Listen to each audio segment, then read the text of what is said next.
नमस्कार दोस्तों, आपका हमारे चैनल मोटिवेशनल बुद्धा में स्वागत है। अगर वीडियो पसंद आए तो वीडियो को लाइक और चैनल को सब्सक्राइब जरूर करें। तो आइए आज की वीडियो शुरू करते हैं। मगध राज्य के एक छोटे से कस्बे में एक लड़का रहता था जिसका नाम समरीत था। उसका घर मिट्टी का बना हुआ था जिसकी दीवारों में बरसात के दिनों में पानी रिसने लगता था। उसके पिता मजदूरी करते थे और माँ गांव के अमीर घरों में जाकर काम करती थी।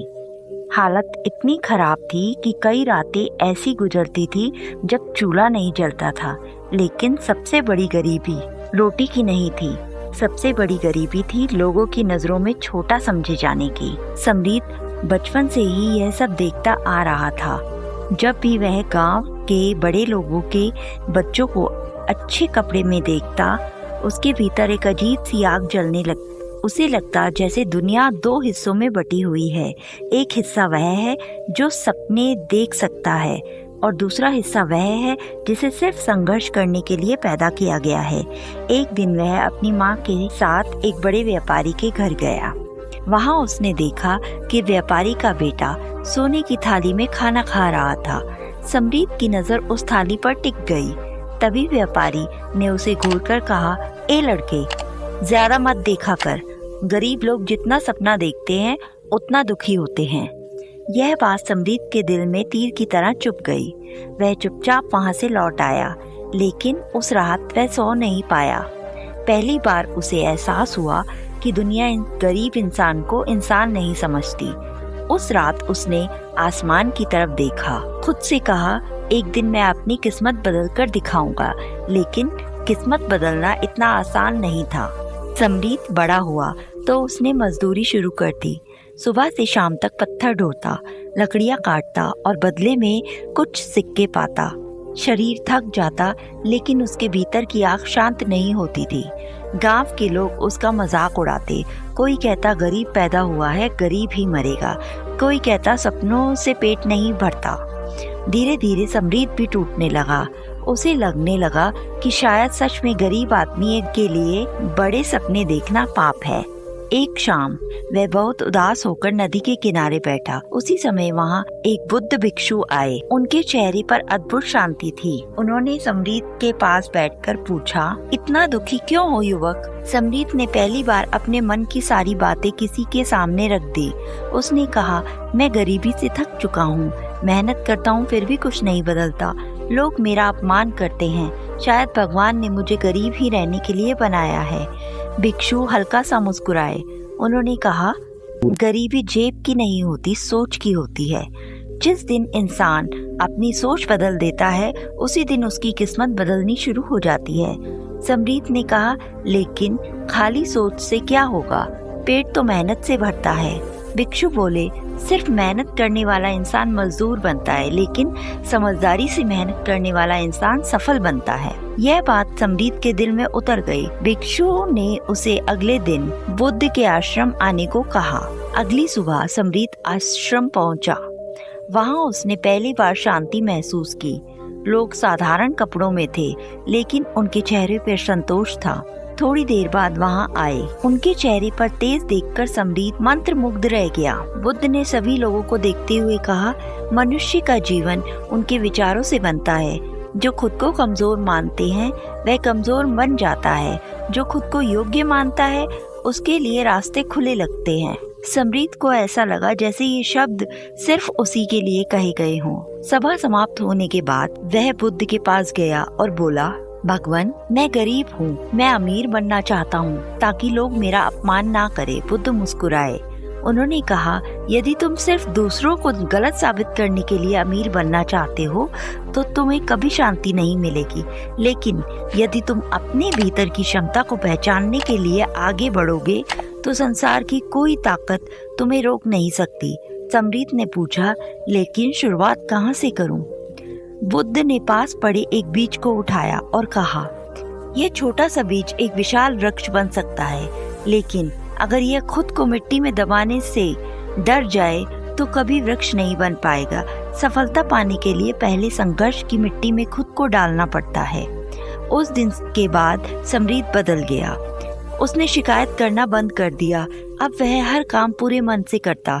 मजदूरी करते समय भी वह नई चीजें सीखने की कोशिश करता। उसने व्यापारियों का ध्यान से देखना शुरू किया।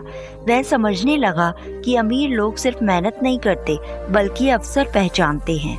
कुछ महीनों बाद उसे अपनी छोटी छोटी बचत से जंगल की लकड़ियां खरीद कर बाजार में बेचना शुरू किया। शुरुआत में उसे बहुत नुकसान हुआ। कई बार लोग उसे धोखा दे देते, कई बार पूरा दिन बीत जाता और एक भी ग्राहक नहीं मिलता। लेकिन इस बार समरीत पहले वाला लड़का नहीं था जो हार मान लेता। उसे बुद्ध की बात याद थी, संघर्ष वह आग है जो इंसान को मजबूत बनाती है। धीरे धीरे उसने व्यापार की समझ विकसित कर ली। वह ईमानदारी से काम करता, इसलिए लोग उस पर भरोसा करने लगे। कुछ ही समय में उसका छोटा काम बढ़ने लगा। एक दिन वही व्यापारी जिसने बचपन में उसका अपमान किया था उसके पास आया। उसने कहा, सुना है तुम्हारा व्यापार अच्छा चल रहा है, मेरे साथ साझेदारी करोगे? समरीत ने उसकी तरफ देखा। उसके मन में पुराने अपमान की यादें ताज़ा हो गई। लेकिन तभी उसे बुद्ध की शिक्षा याद आई, क्रोध इंसान को भीतर से गरीब बना देता है। उसने शांत स्वर में कहा, मैं साझेदारी करूंगा, लेकिन एक शर्त पर। हमारे काम में किसी गरीब का अपमान नहीं होगा। व्यापारी उसकी बात सुनकर हैरान रह गया। समय बीतता गया। समरीत का व्यापार दूर दूर तक फैल गया। अब उसके पास बड़ा घर था, नौकर थे, धन था। गांव के लोग जो कभी उसका मजाक उड़ाते थे अब उसका सम्मान करते थे। लेकिन सबसे बड़ी वह बात यह है कि समरीत के भीतर अब घमंड नहीं था। एक दिन वह फिर उस नदी के किनारे गया जहाँ कभी बैठकर रोया करता था। उसे अपनी पुरानी जिंदगी याद आने लगी। तभी उसने देखा कि एक छोटा लड़का किनारे पर बैठा उदास रो रहा है। उसके कपड़े फटे हुए थे। समरीत उसके पास गया और पूछा, क्या हुआ? लड़के ने कहा, मैं गरीब हूँ, लोग मेरा मजाक उड़ाते हैं, मैं अपनी किस्मत बदलना चाहता हूँ। समरीत की आंखें नम हो गई। उसे लगा जैसे वह खुद अपने बचपन को देख रहा हो। उसने लड़के का हाथ पकड़कर कहा, सुनो, गरीबी तुम्हारी पहचान नहीं है, असली ताकत तुम्हारे भीतर है। जिस दिन तुम खुद पर विश्वास करना सीख जाओगे उसी दिन तुम्हारी जिंदगी बदलनी शुरू हो जाएगी। लड़के ने पूछा, क्या सच में गरीब इंसान अमीर बन सकता है? समरीत मुस्कुराया। उसने आसमान की तरफ देखा और कहा, हाँ, लेकिन पहले उसे अपने मन की गरीबी को खत्म करनी पड़ती है। उस रात समरीत बुद्ध से मिलने आश्रम गया। उसने बुद्ध के चरणों में झुककर कहा, भगवान, आपने मुझे सिर्फ अमीर बनना नहीं सिखाया, आपने मुझे इंसान बनना सिखाया है।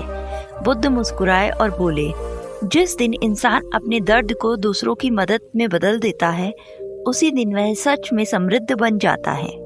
समरीत ने अपने जीवन का बाकी हिस्सा गरीब लोगों की मदद करने में लगा दिया। उसने गांव में काम के अवसर बनाए, बच्चों के लिए शिक्षा की व्यवस्था की और कभी किसी को छोटा महसूस नहीं होने दिया। धीरे धीरे लोग उसे सिर्फ एक अमीर व्यापारी के रूप में नहीं बल्कि एक दयालु इंसान के रूप में जानने लगे। सालों बाद जब समरीत बूढ़ा हुआ तब एक युवक उससे मिलने आया। उसने पूछा, आपकी सफलता का सबसे बड़ा रहस्य क्या है? समरीत कुछ देर शांत रहा। फिर उसने कहा, जब मैं गरीब था तब मैं सोचता था कि अमीर का मतलब बहुत सारा धन है, लेकिन जिंदगी ने मुझे सिखाया कि असली अमीरी मन की होती है। जिस इंसान के भीतर विश्वास, धैर्य और दया होती है उसे दुनिया की कोई गरीबी हमेशा के लिए गरीब नहीं रख सकती। युवक उसकी बातें सुनता रहा। समरीत ने आगे कहा, मैंने जिंदगी में एक बात सीखी है, इंसान तब हारता है जब वह खुद को छोटा मान लेता है, वरना भगवान हर इंसान के भीतर एक ऐसी शक्ति देकर भेजता है जो उसकी किस्मत बदल सकती है। उसकी आंखों में संतोष था। उस दिन सूर्य धीरे धीरे अस्त हो रहा था। आसमान सुनहरे रंग से भर चुका था।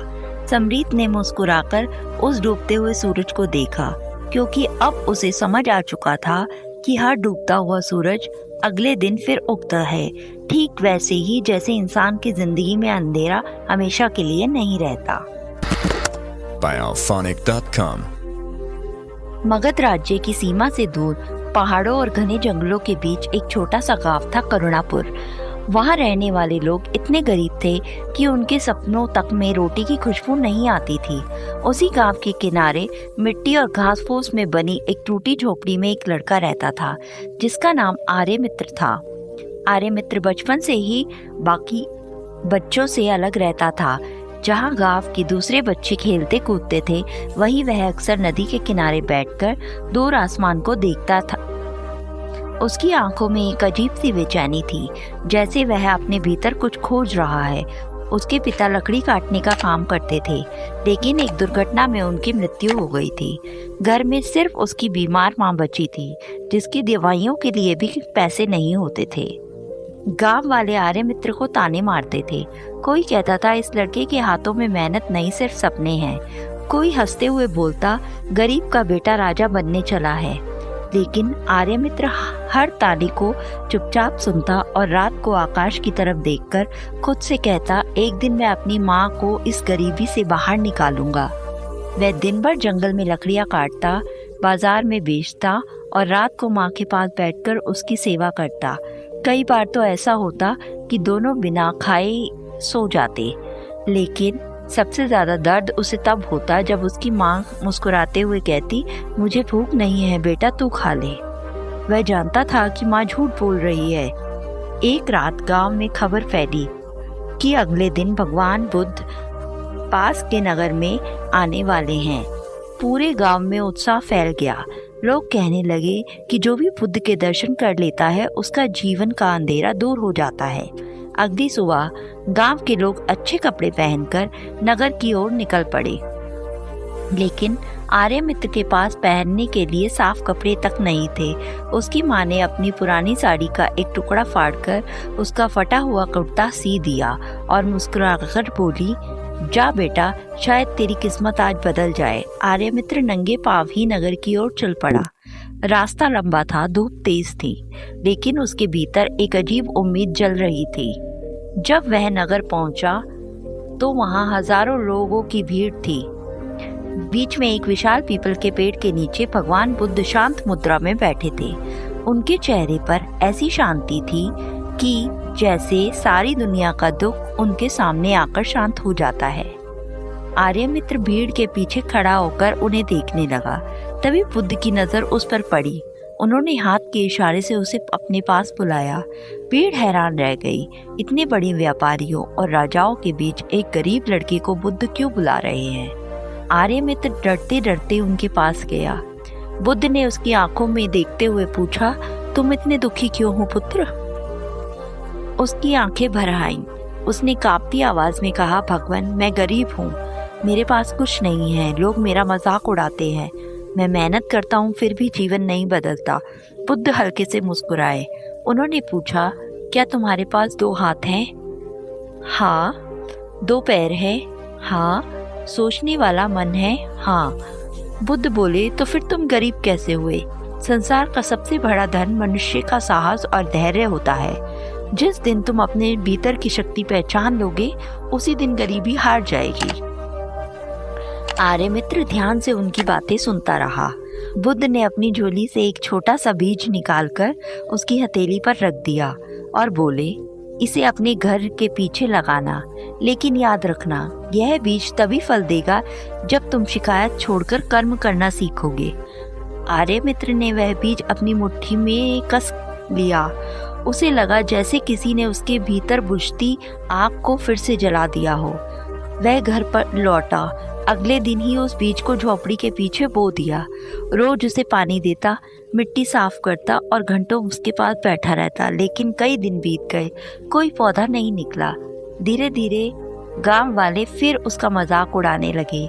देखो, बुद्ध ने इसे जादुई बीज दिया था, अब यह पेड़ से सोना उगाएगा। लेकिन इस बार आर्यमित्र चुप नहीं हुआ। उसने तय कर लिया था कि वह हार नहीं मानेगा।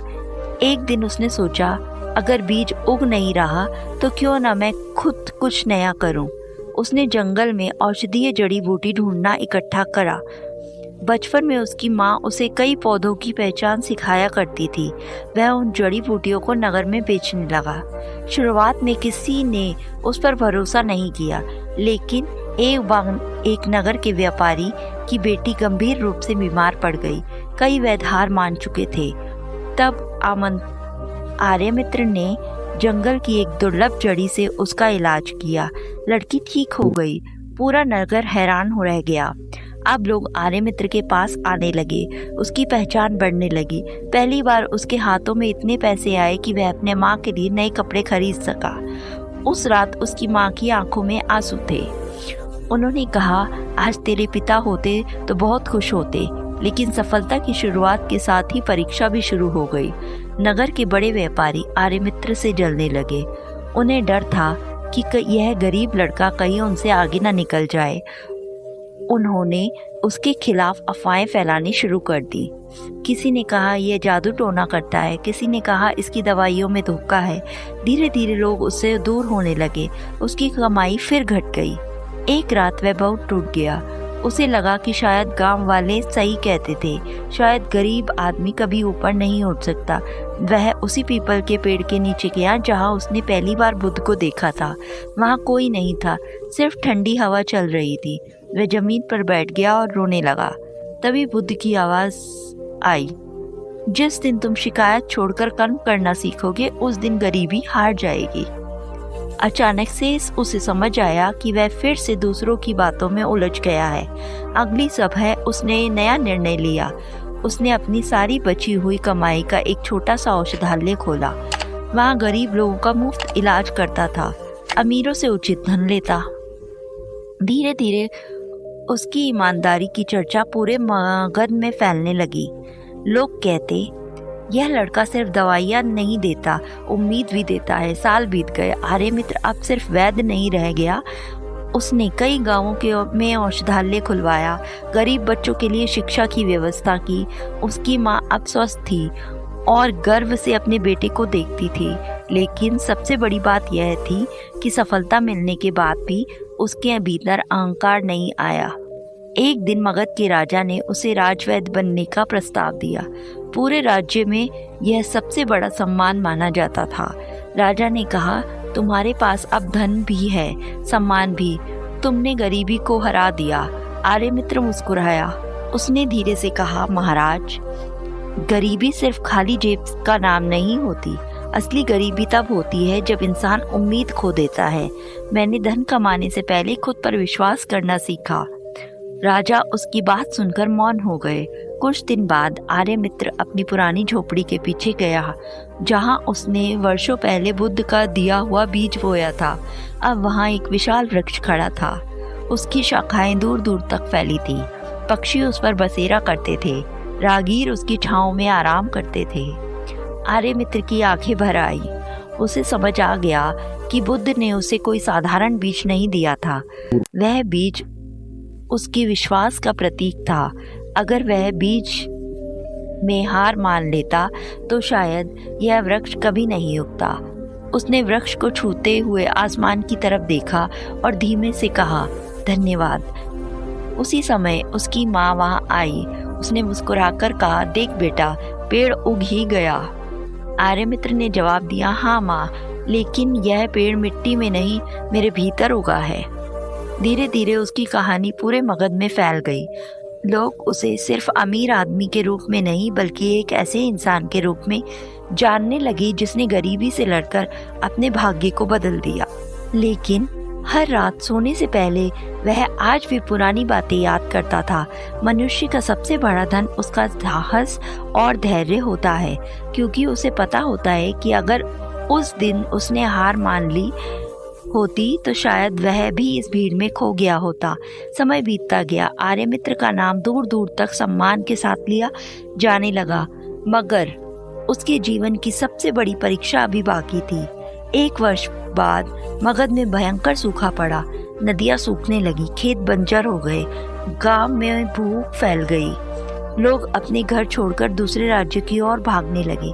राजा के भंडार भी धीरे धीरे खाली होने लगे। ऐसे समय में कई अमीर व्यापारियों ने अनाज छिपाकर रखना शुरू कर दिया ताकि बाद में महंगे दामों में बेच सके। नगर के लोग भूख से तड़प रहे थे और व्यापारी अपने खजाने भरने लगे। आर्यमित्र यह सब देखकर बेचैन हो उठा। एक रात वह अपने औषधालय की छत पर बैठा था। दूर गांवों से आती रोने की आवाजें उसके कानों में गूंज रही थी। तभी उसकी माँ उसके पास आई और बोली, तू इतना परेशान क्यों है बेटा? उसने भरी आवाज में कहा, माँ, जब मैं गरीब था तब भूख का दर्द सिर्फ अपने घर में देखता था। आज पूरे राज्य में वही दर्द फैल गया है। अगर मैं कुछ ना कर पाया तो मेरी सारी सफलता बेकार है। अगले ही दिन उसने अपना सारा धन निकाल लिया।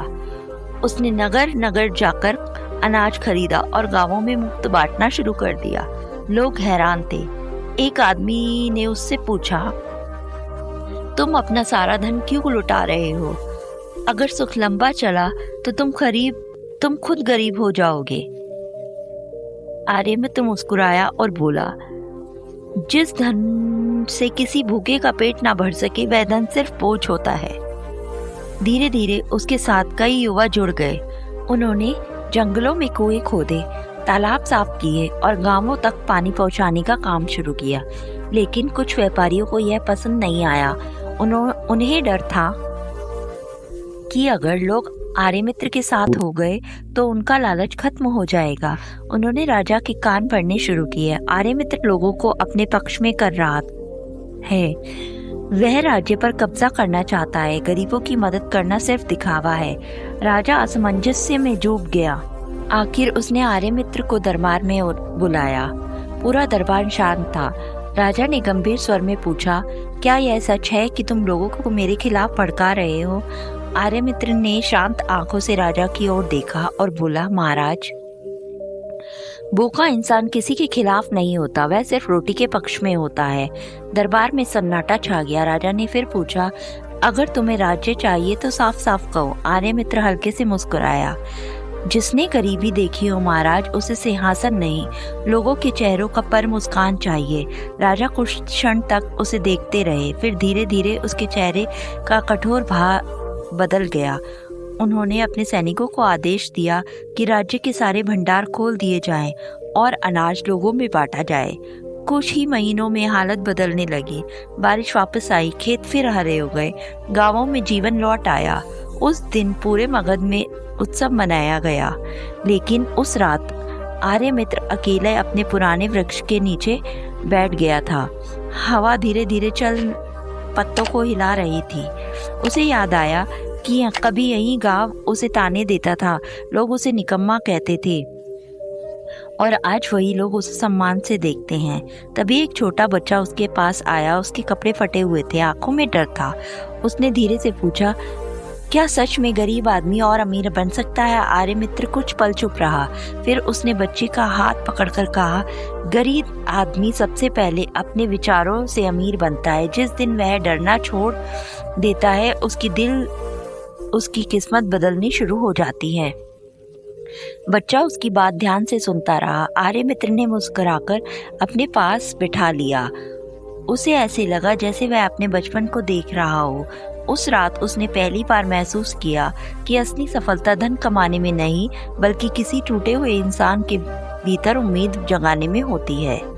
समय के साथ उसकी उम्र बढ़ने लगी, बाल सफेद होने लगे, मगर उसकी आंखों की चमक कभी कम नहीं हुई। एक दिन वह उसी पीपल के पेड़ के नीचे पहुंचा जहां वर्षों पहले उसकी मुलाकात बुद्ध से हुई थी। वह शांत होकर बैठ गया। अचानक उसकी आंखों में आंसू बहने लगे। उसने आसमान की तरफ देखकर कहा, भगवान, उस दिन आपने मुझे सिर्फ एक बीज दिया था, आपने मुझे खुद से मिलाया था। ठंडी हवा उसके चेहरे को छूकर गुजर गई। ऐसा लगा जैसे कई बुद्ध मुस्कुरा रहे हों। और उसी क्षण आर्यमित्र समझ गया कि इंसान गरीब पैदा जरूर होता है, लेकिन अगर उसके भीतर साहस, धैर्य और विश्वास जिंदा हो तो वह अपनी किस्मत खुद लिख सकता है।